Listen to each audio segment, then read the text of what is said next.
ಯಾರಿಗೆ ಗುರುಕೃಪೆ ಇರುತ್ತೆ, ಗುರುವಿನ ದೃಷ್ಟಿ ಇರುತ್ತೆ, ಅನುಗ್ರಹ ಇರುತ್ತೆ, ಯಾರು ಗುರು ಸೇವೆ ಮಾಡ್ತಾರೆ ಅಂಥವರಿಗೆ ಜಗತ್ತಿನ ಯಾವ ದುಷ್ಟಶಕ್ತಿಯು ಯಾವ ಗ್ರಹಚಾರವೂ ಏನೂ ಆಗೋದಿಲ್ಲ ಅಂತ ಗುರುವು ನಮಗೆ ಸಿಗಬೇಕು.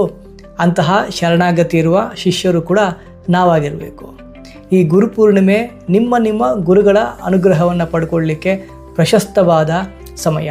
ಈ ಗುರುಪೂರ್ಣಿಮೆಯ ಅಂಗವಾಗಿ ಆ ಅನುಗ್ರಹವನ್ನು ನಮ್ಮಲ್ಲಿ ಜಾಗೃತಿ ಮಾಡುವ ಗುರುಪಾದುಕಾ ಸ್ತೋತ್ರದ ರಹಸ್ಯವಾದ ಅರ್ಥಗಳನ್ನು ಜುಲೈ 9, 10, 11 3 ದಿನ ರಾತ್ರಿ 7ರಿಂದ 8 ಗಂಟೆವರೆಗೆ ಗೂಗಲ್ ಮೀಟ್ ಆನ್ಲೈನಲ್ಲಿ ನಾನೇ ನಿಮಗೆ ಹಂಚಿಕೊಳ್ತಾ ಇದ್ದೀನಿ. ಇದಕ್ಕೆ ಇಷ್ಟೇ ಶುಲ್ಕ ಅಂತ ಇಲ್ಲ. ಯಥಾಶಕ್ತಿ ಗುರುದಕ್ಷಿಣೆ ಕೊಟ್ಟು ಈ ಕಾರ್ಯಾಗಾರಕ್ಕೆ ಸೇರಿಕೊಳ್ಬೋದು.